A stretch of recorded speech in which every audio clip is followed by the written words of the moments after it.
시편 90편 10절에서 12절까지 말씀입니다. 세 구절이니까 우리 합심해서 한 목소리로 10절부터 같이 읽도록 하겠습니다. 우리의 연수가 70이요 강건하면 80이라도 그 연수의 자랑은 수고와 슬픔뿐이요 신속히 가니 우리가 날아가나이다. 누가 주의 노여움의 능력을 알며 누가 주의 진노의 두려움을 알리이까. 우리에게 우리 날 개수함을 가르치사 지혜로운 마음을 얻게 하소서. 아멘. 12절까지 살펴보았습니다. 자리에 앉아주시기 바랍니다.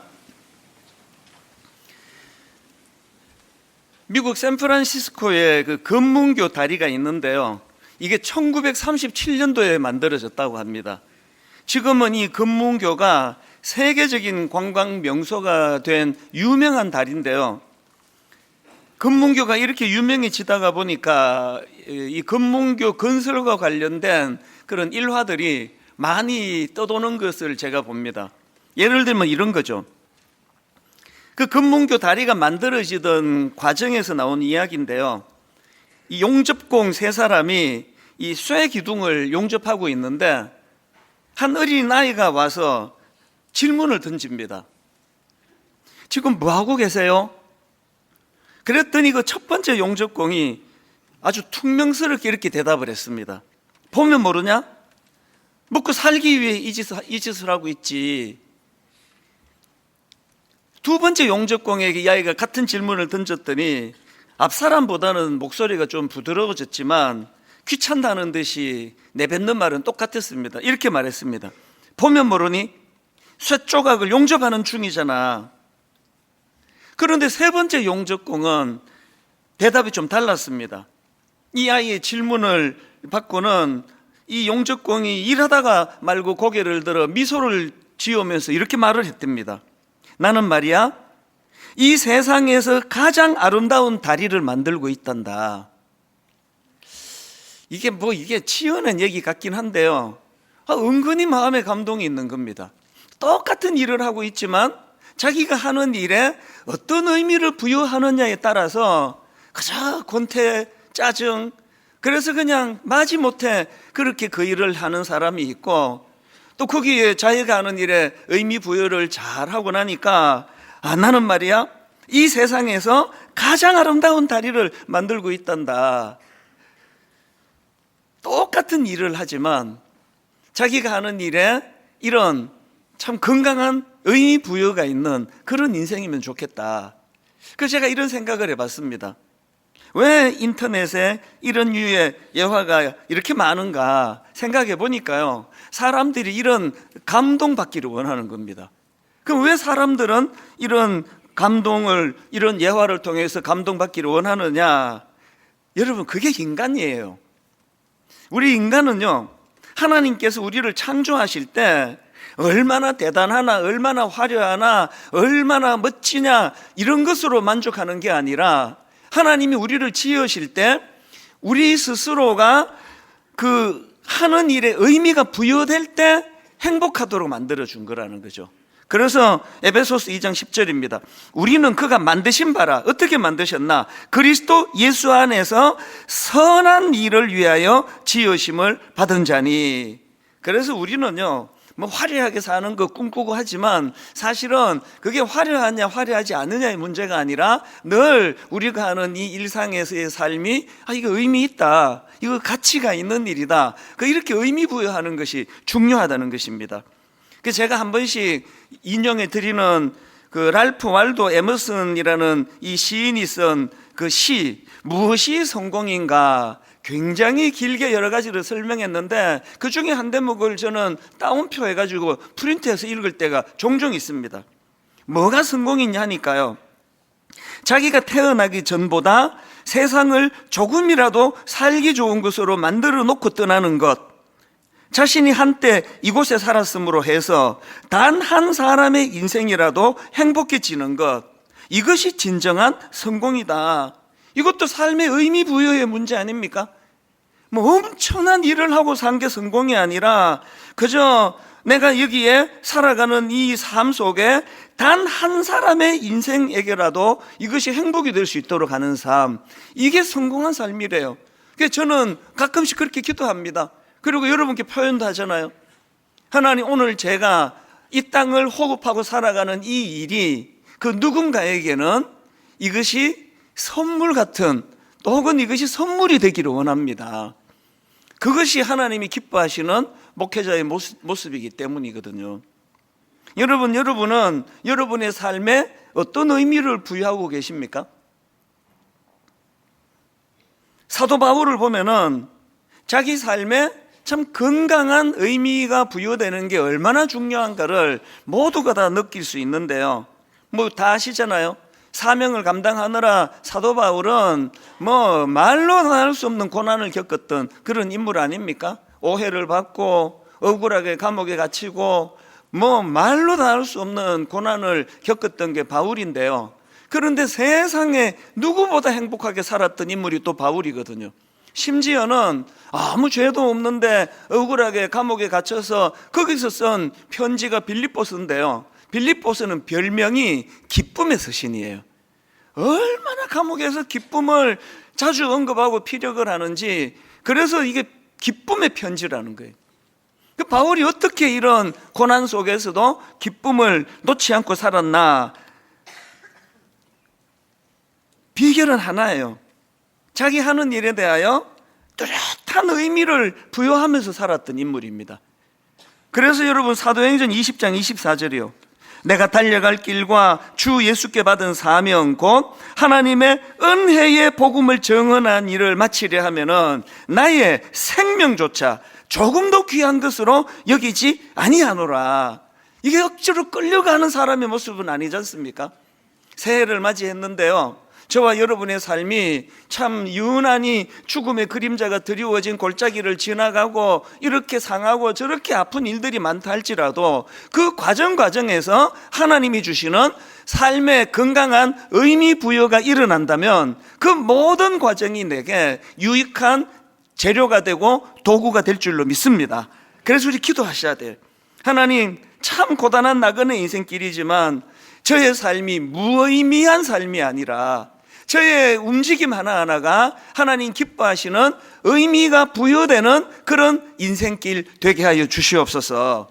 그래서 제가 오늘 새해 첫 주일 예배이기 때문에요, 올 한 해 내내 우리가 품고 묵상해야 될 말씀 하나를 소개해 드리려고 하는데요, 그게 오늘 본문 10편 90편 말씀입니다. 이 10편 90편은 모세가 쓴 시인데요, 그 중에서 오늘 본문 12절 한번 보십시오. 그가 이렇게 기도합니다. 우리에게 우리 날 계수함을 가르치사, 우리에게 우리 날 계수함을 가르치사 지혜로운 마음을 얻게 하소서. 모세가 지금 어떤 기도를 드린다고요? 여기 나오는 우리 날 계수함을 가르쳐 달라, 이 말씀은요, 하나님이 허락하신 우리 삶을 의미 있고 지혜롭게 살 수 있는 방법을 가르쳐 달라, 그 기도거든요. 우리가 사실 뭐 기도도 많이 하지도 않지만 기도가 너무 좀 아쉬워요. 뭐 맨날 기도하는 게 달라는 거잖아요. 뭐 이것도 주세요, 저것도 주세요. 그런데 더 본질적인 기도가 필요해요. 하나님, 내 인생이 무의미하지 않기를 원합니다. 짧은 인생길인데 하나님, 내 인생이 복되기를 원합니다. 내 인생이 하나님 허락하신 의미 있는, 그래서 지혜로운 인생길을 걸어가게 해주시기를 원합니다. 모세에게서 배워야 되는 기도 제목 아닙니까? 어느 초등학교 6학년 교실에서요, 그 아이들을 가르치는 선생님이 그 6학년 애들이 소화하기에는 조금 어려운 질문 같아요. 이런 질문을 던졌답니다. 너희들은 죽어서 어떤 사람으로 기억되고 싶니? 그 6학년 애가 답하기는 좀 어렵다 보니까요, 애들이 아무도 거기에 답을 못했습니다. 그랬더니 선생님이 예상했다는 듯이 웃으면서 이렇게 말씀하셨습니다. 나는 어린 너희들이 대답할 수 있을 거라 기대하지 않았다.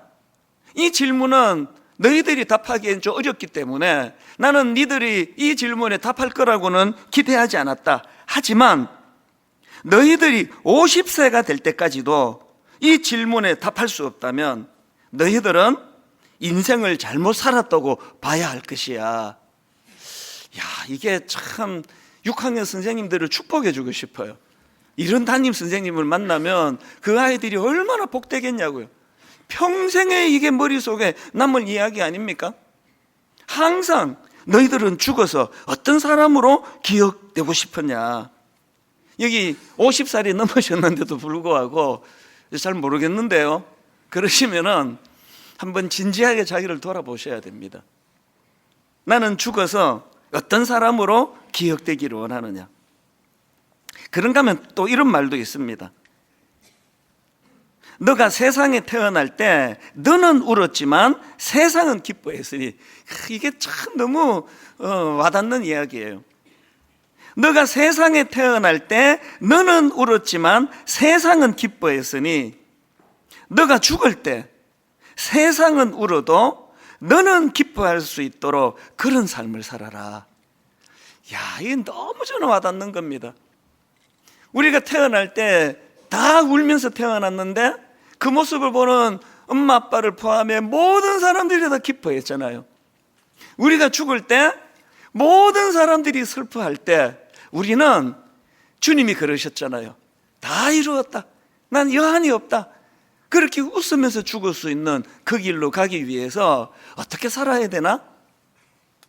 그래서 오늘 새해 첫 주일 예배에 우리 삶에 이런 건강한 의미가 부여되는 이런 삶을 살기 위해서 이제 오늘 본문 시편 90편 10절부터 12절 말씀을 좀 살펴보려고 하는데요, 여기에서 저는 이 질문을 드리고 싶습니다. 우리 삶이 참으로 건강한 삶, 또 건강한 의미가 부여되는 삶을 살기를 원하는데 그러려면은 어떻게 해야 되느냐, 한 4가지로 제가 좀 간단히 정리를 해봤습니다.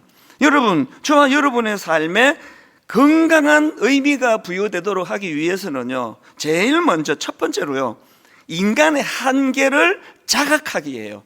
나 자신의 한계를 자각하는 것에서부터 건강한 삶이 시작이 된다는 겁니다. 자, 오늘 본문 시편 90편 12절을 현대인의 성경을 한번 들어보십시오. 모세가 이렇게 기도합니다. 우리의 일생이 얼마나 짧은지 헤아릴 수 있게 하셔서, 우리의 일생이 얼마나 짧은지 헤아릴 수 있게 하셔서 우리가 지혜로운 마음을 얻게 하소서. 지혜는 딴 데 있지 않습니다. 내 한계를 아는 그 사람이 지혜자예요. 그래서 저는 하나님 앞에 자주 기도하고요, 우리 젊은 목사님들한테 기도 부탁을 해요. 나 아니면 안 된다, 이런 생각에 빠지지 않게 해달라고. 나 아니어도 되거든요. 내 한계를 인정하는 거예요. 오늘 본문 10절도 마찬가지입니다. 우리의 연수가 70이요 강건하면 80이라도 그 연수의 자랑은 수고와 슬픔뿐이요. 그 다음 보세요. 신속히 가니 우리가 날아가나이다. 제가 10대 때 원래 믿음도 없고 성경을 잘 안 믿었지만 이건 더 안 믿어지더라고요. 세상에 안 가는 게 시간인데 무슨 날아가기는, 진짜 시간이 안 가서 죽겠구만 그랬는데 지금은 옳습니다를 연발합니다. 그래서 제가 우리 막내 아들을 보면 부러워요. 이제 20대 중반에 막 체력도 부럽고요, 뭐 대단해요. 뭐 시험 기간에 보면은 막 한 몇 주씩 잠도 안 자요. 그리고 또 시험 끝나면 또 놀러 가요. 와, 이 체력을 보면은 너무 부러운데요. 그냥 부러운데요, 너무 부럽진 않아요. 왜? 얘도 획 갈 걸 내가 알아요. 까불고 그러면 안 됩니다. 신속히 가요. 금방 이렇게 되더라고요.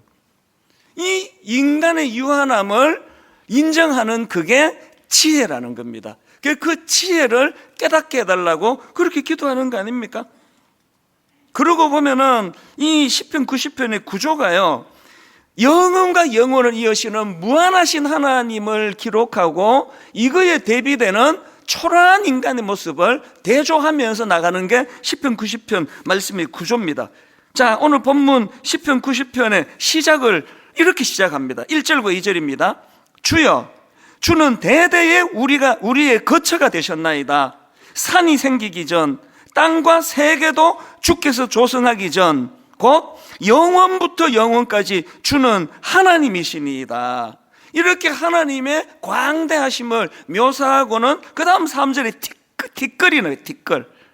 주께서 사람을 티끌로 돌아가게 하시고, 그리고 5절부터 보십시오. 그들은 잠깐 자는 것 같으며 아침에 돋는 풀 같으니이다. 풀은 아침에 꽃이 피어 자라다가 저녁에는 시들어 마르나이다. 이게 인생이라는 거예요. 그 티끌이 그거 좀 길면 얼마나 길고, 티끌이 짧으면 또 거기서 그게 아닙니까? 까불 거 없습니다. 우리 인생은요, 아침에 돋는 풀 같은 존재라는 겁니다. 여러분, 작년 2학기 시작하면서 우리가 시편 131편을 가지고 몇 주 동안 살펴봤던 거 기억나시죠? 시편 131편 2절 기억하십니까? 실로 내가 내 영혼으로 고요하고 평온하게 하기를 젖된 아이가 그의 어머니 품에 있음 갖게 하였나니 내 영혼이 젖된 아이와 같도다. 모두가 이걸 구하자 그랬잖아요. 그 엄마 품에 안겨있는 어린 갓난 아기처럼 평온한 마음을 유지하기를 원합니다. 그런데요, 그러고 싶니? 1절을 기억해라. 주님이 1절에 선행해서 말씀을 주시잖아요. 여호와여, 내 마음이 교만하지 아니하고 내 눈이 오만하지 아니하오며 내가 큰 일과 감당하지 못할 놀라운 일을 하려고 힘쓰지 아니하나이다. 나 자신의 한계를 인정하는 그게 지혜고, 나 자신의 한계를 인정하는 거기서부터 마음에 평온이 찾아온다는 거예요. 그래서 조금 전에도 말씀드리지만 하나님, 나 아니면 안 된다는 이런 생각 홀이라도 갖지 않기를 원합니다. 여기서부터 내 마음의 평온을 다 빼앗아 가기 때문입니다. 저는 여러분들 내면에 하나님 주시는 겸손, 그래서 우리 인간의 한계를 철저하게 자각하는 믿음의 성도님들 되시기를 바랍니다. 두 번째로요, 우리 삶의 건강한 의미가 부여되도록 하려면 또 하나 더 하셔야 됩니다. 내 인생의 문제를 놓고요, 하나님께 질문하셔야 돼요.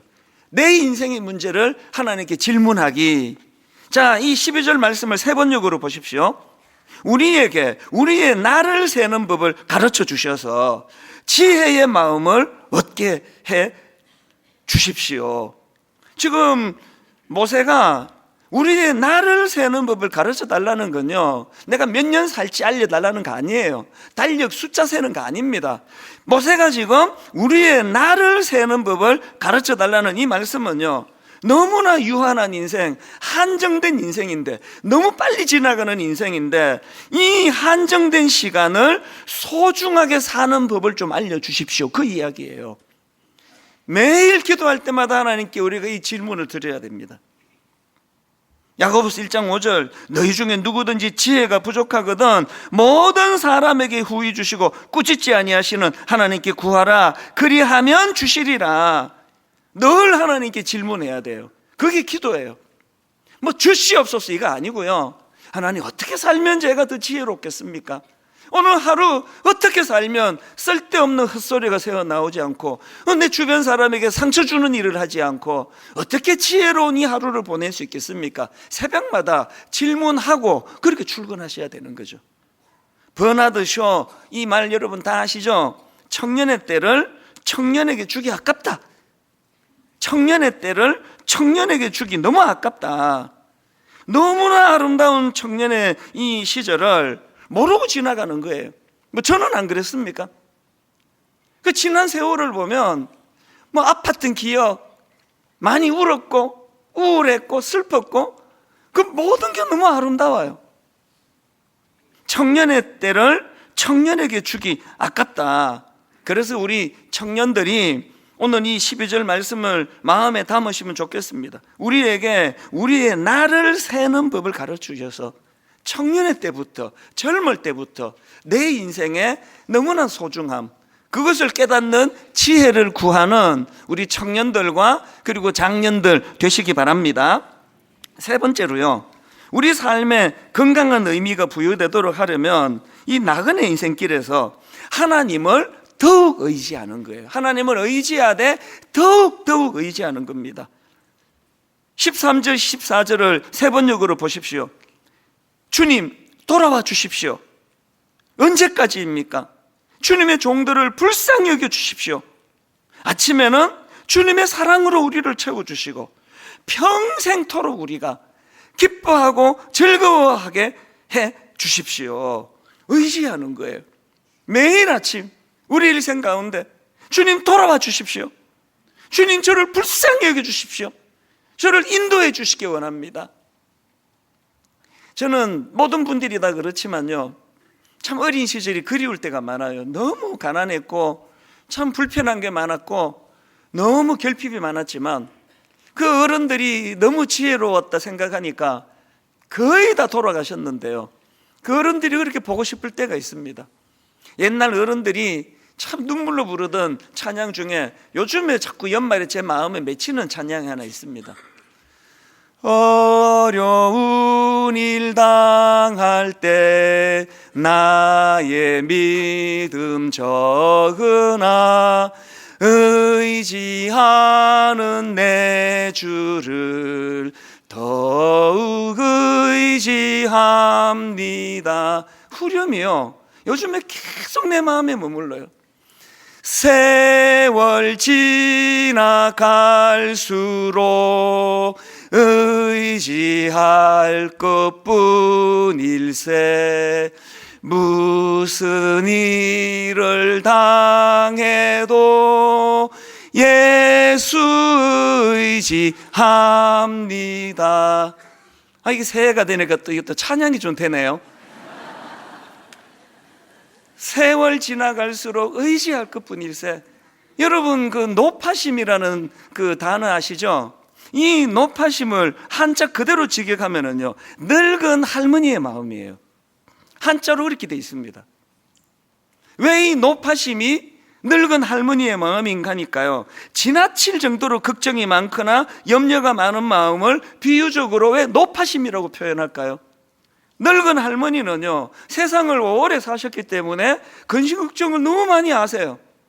그래서 이게 자녀들에게 이것도 걱정이 되고 저것도 걱정이 되고, 그걸 노파심이라 그래요. 늙은 할머니의 마음. 그래서 여러분, 인생은요, 세월이 갈수록 둘 중에 하나를 택하는 거예요.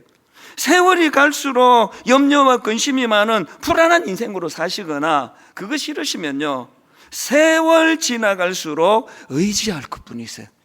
점점 주님을 더 의지해서 여러분, 이 노파심이 많은 인생이 아니라 주님을 의지하는 게 인생의 지혜라는 걸, 이거를 깨닫는 그런 성도님들 되시기를 바랍니다. 그래서 전도서 12장 1절 2절입니다. 너는 청년의 때에 너의 창조주를 기억하라. 곧 곤고한 날이 이르기 전에, 나는 아무 낙이 없다고 할 해들이 가깝기 전에, 해와 빛과 달과 별들이 어둡기 전에, 비 뒤에 구름이 다시 일어나기 전에 그리하라. 무슨 말씀입니까?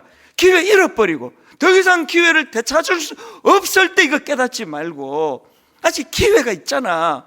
기회 있을 때, 너희들 기회 있을 때 창조주 하나님, 그 하나님을 기억해라. 아까 여러분, 세월 지나갈수록 의지할 것뿐이지, 그 다음 가사가 이거 아닙니까? 무슨 일을 당해도 예수 의지합니다. 여러분, 어떤 당황스러운 일을 만날 때 그걸 주님 의지하는 도구로 쓰는 거, 그게 지혜거든요. 다윗이 그랬잖아요. 시편 31편 15절. 나의 앞날이 주의 손에 있사오니, 그 다음 보세요. 내 원수들과 나를 핍박하는 자들의 손에서 나를 건져주소서. 다윗은 지금요, 원수들과 자기를 핍박하는 그 고통스러운 상황을 하나님을 의지하는 도구로 지금 쓰고 있는 거거든요. 오늘 여러분, 잠을 이루지 못하는 어떤 근심이 있는 분 계세요? 일이 안 풀리는데, 너무나 어려운 일이 계속되는데 그걸 껴안고 고민하고 있는 여러분들이 다윗처럼, 그리고 아까 그 찬양 가사처럼 무슨 일을 당해도 예수 의지합니다. 그리고 원수들이 자기를 핍박하는 그 상황에 다윗이 나의 앞날이 주의 손에 있사오니, 이런 고백하는 기회로 여러분의 아픔과 또 눈물을 그렇게 사용하게 되시기를 바랍니다. 마지막 네 번째로요, 우리 삶의 건강한 의미가 부여되도록 하기 위해서는요, 우리 시간의 주인이신 하나님의 시각으로 자기 인생을 바라보는 거예요. 하나님의 시각으로. 여러분, 이 시편이 그 모세가 썼다고 말씀드렸는데요, 여러분이 다 아시지만 인간적인 기준으로 보면 이 모세는 실패한 인생이에요. 아니, 자기가 지도자로서 홍해를 건너고 우리의 목적지는 가나안이다, 여기는 광야는 지나가는 거다, 그렇게 백성들을 이끌고 갔는데요, 정작 본인은요 광야에서 죽어버렸어요. 목적지에 못 가고 죽은 거예요. 인간의 기준으로 실패한 인생입니다. 하나님께서 그에게 시편 33편 4절입니다. 5절까지 보십시오. 여호와께서 그에게 이르시되 이는 내가 아브라함과 이삭과 야곱에게 맹세하여 그의 후손에게 주리라 한 땅이라 내가 내 눈으로 보게 하였거니와 가나안 땅을요. 그리고 그 다음에 끔찍한 말씀을 하십니다. 너는 거리로 건너가지 못하리라 하시매 이에 여호와의 종 모세가 여호와의 말씀대로 모압 땅에서 죽어. 여러분, 겉으로 보기에 모세는 목적지에 도달하지 못한 인생이 중간에 끝나버린 실패한 인생이에요. 그런데 놀랍게도요, 모세는요 그걸 당황해하지 않아요. 그걸 가지고 따지지 않아요. 하나님께 문제 삼지 않습니다. 그걸 수용합니다. 왜? 모세에게 우리가 배워야 되는 건 모세의 삶의 기준은 세상 사람들이 어떻게 보느냐에 있지 않습니다. 자기가 어떻게 생각했느냐에 있지 않습니다.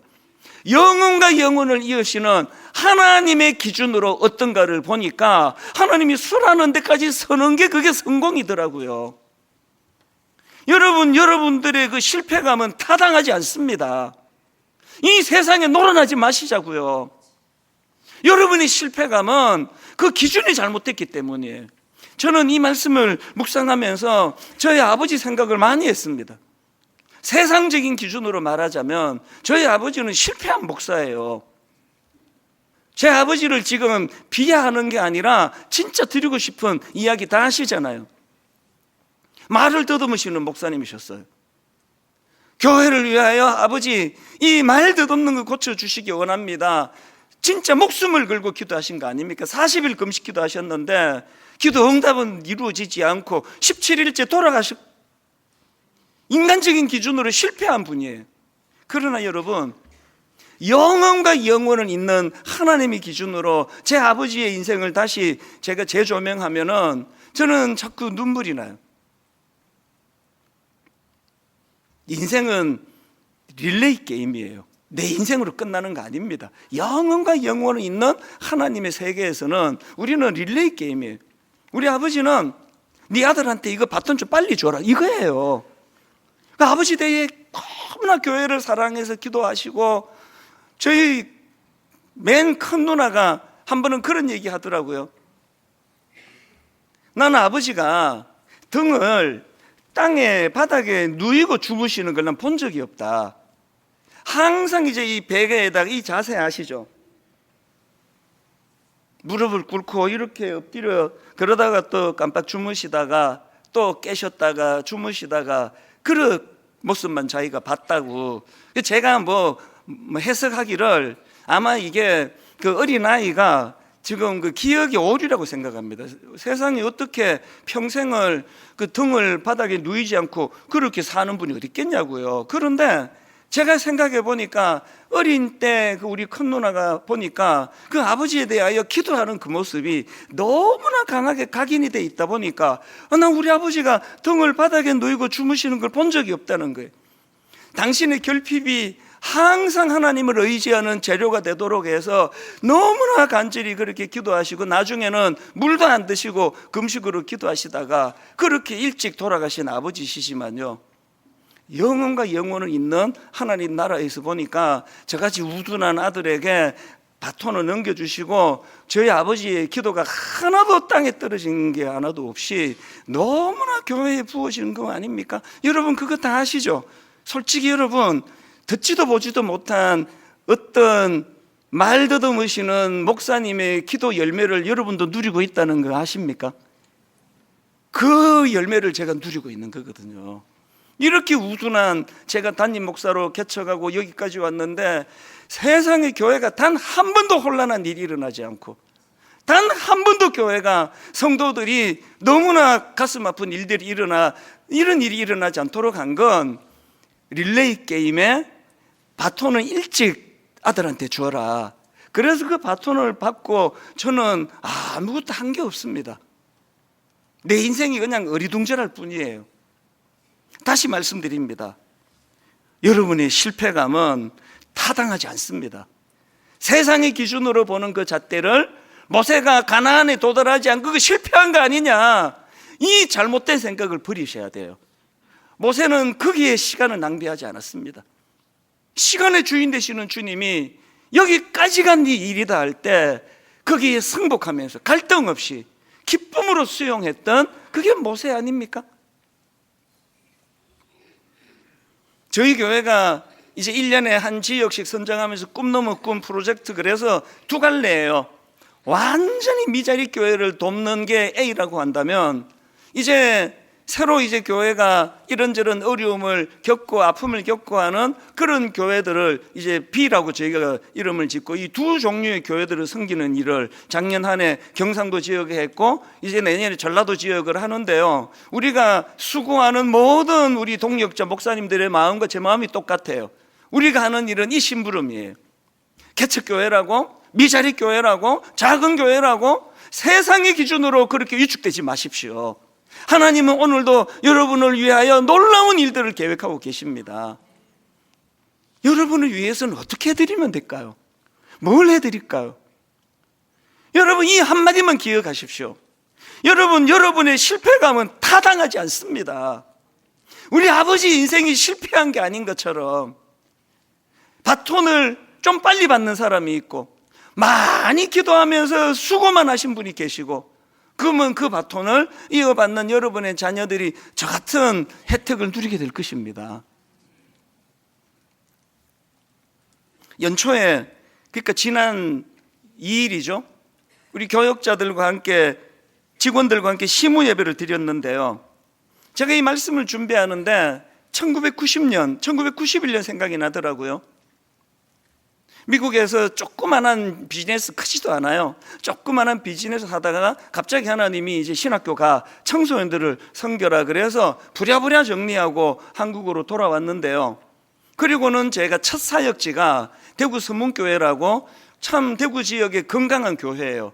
거기에 제가 파트타임으로 초등학교 5학년 부서를 맡아갔는데요. 첫 월급이 24만 원이었어요. 파트타임이니까. 이게 지금 물가 이런 거 다 감안하면 이보다 더 큰 금액이지만, 그럼에도 그때 24만 원으로 한 달을 생활하기에는 이게 충분하지 않은 돈이에요. 그런데 제가 하나님께 의미 부여죠. 하나님, 저를 목사 만드시기 때문에 물질 훈련을 시키기 위하여 이 24만 원으로 한 달을 생활하는 뜻으로 제가 의미를 부여했습니다. 그래서 미국에서 갖고 온 달러는 손을 대지 않고요, 24만 원으로 한 달을 살아내기. 그래서 거기에 이제 11조 2만 4천 원 떼고 감사원금 떼고 그러니까 20만 원이 채 안 되더라고요. 지금 생각해 보니까요, 아이고, 그거 내가 면제해 줄게, 하나님 그러셨을 것 같아.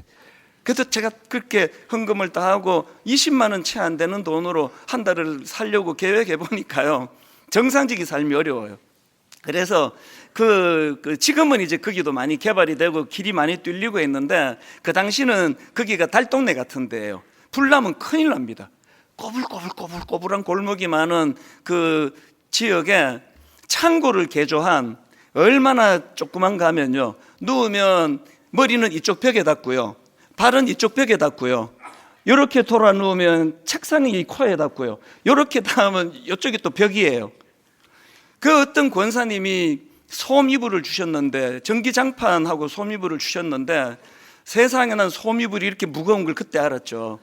솜이불을 안 덮으면 추워서 못 자고요, 솜이불을 덮으면 가위 눌려서 잠이 안 와요. 그 연탄 보일러 들어갈 때부터 고장나 있었고요. 이거 비밀인데요, 샤워를 한 2, 3주에 한 번씩 했습니다. 지금은 매일 합니다. 머리를요, 브루스트라 그러나요? 그 가스 버너 휴대용으로 그 물을 데워가지고 머리를 한 2, 3일에 한 번 정도 감고, 그래서 생각하니까 우리 국민학교 5학년은 제가 맡은 아이들이, 야, 우리 전사님한테 신비로운 냄새가 난다 그랬을 것 같아요. 안 씻어서 그래요. 그리고 이제 20만 원도 안 되는 돈으로 생활하다 보니까요, 정상적으로 식당에서 밥을 사 먹을 수가 없습니다. 그래서 이제 그 신학교 다닐 때 기숙사에서 나오는 밥이 600원인데요. 그거밖에는 먹을 수가 없어요. 그래서 이 식판에 나오는 그게 그렇게 화려하겠습니까? 그리고 주말에 대구로 내려가면은 또 식당에서 밥을 사 먹을 수 없어요. 그래서 대학교에 가서 그 대학교 밥이 제일 싸잖아요. 또 식판에 나오는 600원짜리 밥을 그렇게 또 먹었거든요. 그렇게 일주일 내내 부실하게 먹으니까요, 한 몇 달 지났는데 이 앉았다가 일었으면 핑 도는 거예요. 빈혈이 와가지고. 저는 아까 우리 2일날 교역자들 그 얘기했어요. 저는 빈혈이 올 때 너무 기뻤습니다. 머리가 핑 도니까 그렇게 감사하더라고요. 할렐루야, 나한테 빈혈이 왔네. 여름이 됐는데 저희 누나가, 미국에 살던 누나가 방문을 왔습니다. 제가 살던 데를 이제 와보셔야 되잖아요, 누나니까. 제 방문을 열어보더니 울더라고요. 그래서 기뻤어요.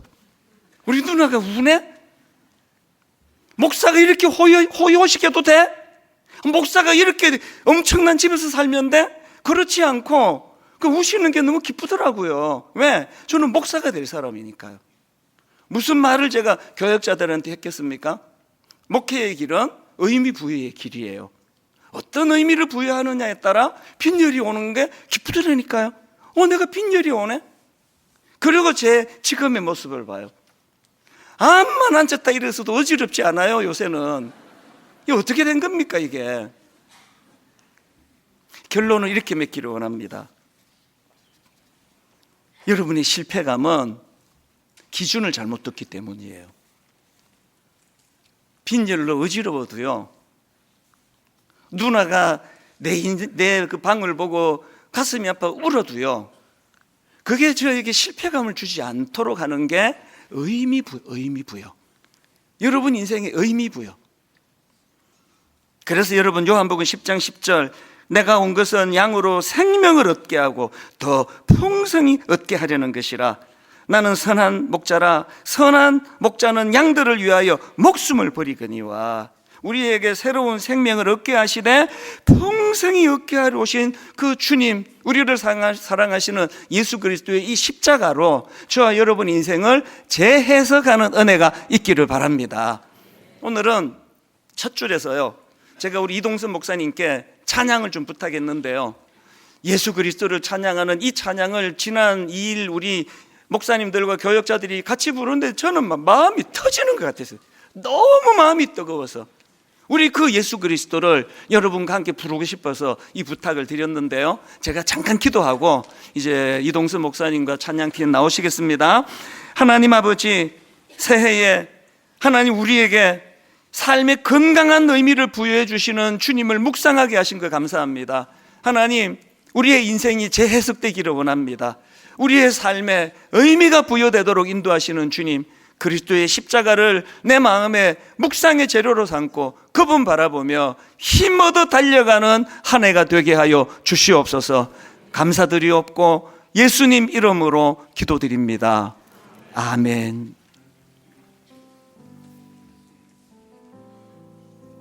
우리 성도님들 다 함께 자리 일어나실까요? 한번 일어나셨어요? 주님을 뜨겁게 찬양했으면 좋겠습니다. 산소망 되시는 그러한 주님이 주시는 그러한 의미가 우리 인생 가운데 부여되는 것을 기대하고 꿈꾸며 한 목소리로 주님을 찬양했으면 좋겠습니다.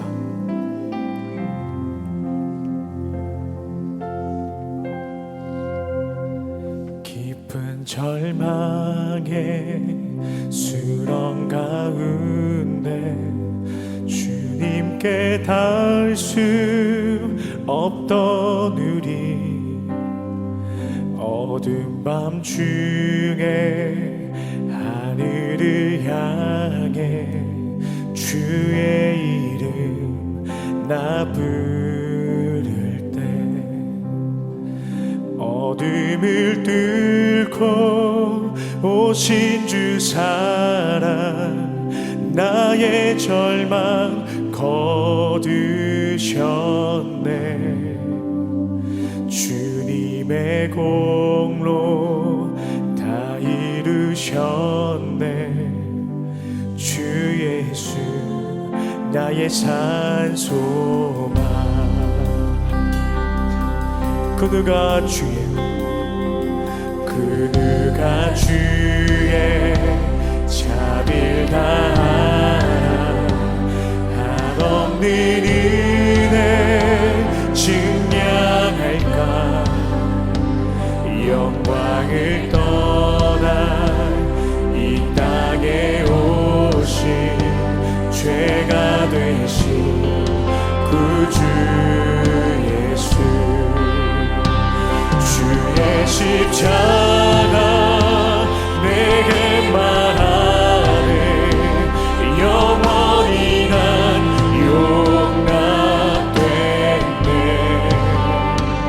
아름다우신 왕 나는 주의 것 그리스도 나의 산소망. 할렐루야 할렐루야 주를 찬양하여라. 할렐루야 자유케 하셨도다. 죄의 저주 끊으신 주께 구원 있도다. 주 예수 나의 산소망.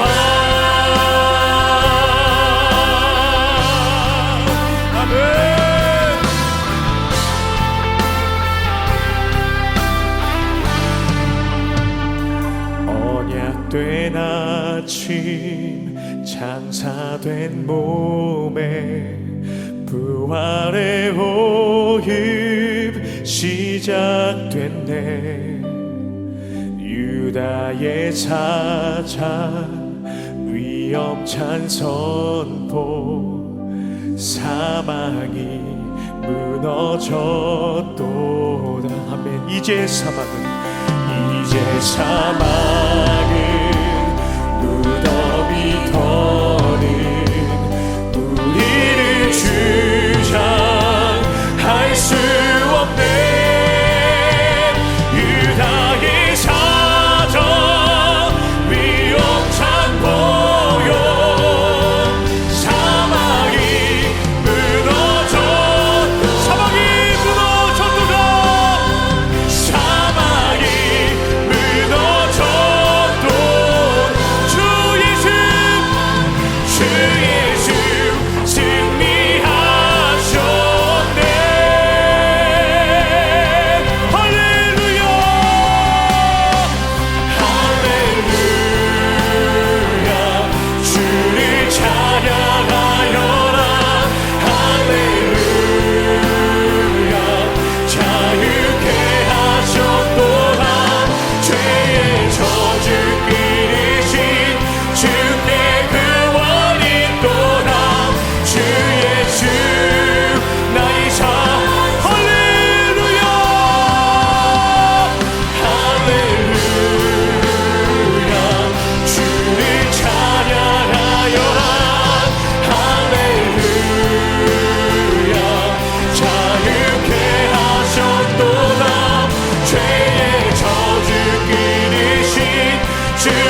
받아 주시옵소서. 같이 기도하시겠습니다. 하나님 아버지, 모세가 그랬던 것처럼 세상 사람들이 기준과 내가 갖고 있는 기준으로 나를 돌아보는 것이 아니라 시간의 주인 되시는 하나님의 기준으로 나를 돌아보고 점검할 때 나는 가나안까지 가는 것이 성공의 길이라 생각해 왔는데, 하나님 여기서 멈추어라 하면 그렇게 멈추는 것이 성공의 길이라는 사실을 깨닫게 하여 주시옵소서. 인간의 시선, 사람들의 시선, 이런 것 때문에 하나님, 우리는 많이 위축되어 있습니다. 영원부터 영원까지 인도하시는 그 하나님의 시각으로 볼 때 예수 믿는 우리의 실패감은 타당하지 않습니다. 이제 하나님, 어떤 상황, 어떤 길을 걸어간다 할지라도 시간 대신 시간의 주인 되시는 주님께서 주님의 기준으로 우리 삶을 돌아볼 때에 우리 안에 잘못된 실패감, 패배감은 사라지고 주님의 십자가로 말미암아 새로운 피조물이 되었노라고 선포하는 기쁨의 한 해가 될 줄로 믿습니다. 올 한 해 이 기쁨으로 달려가는 믿음의 성도님들 되게 하여 주시옵소서.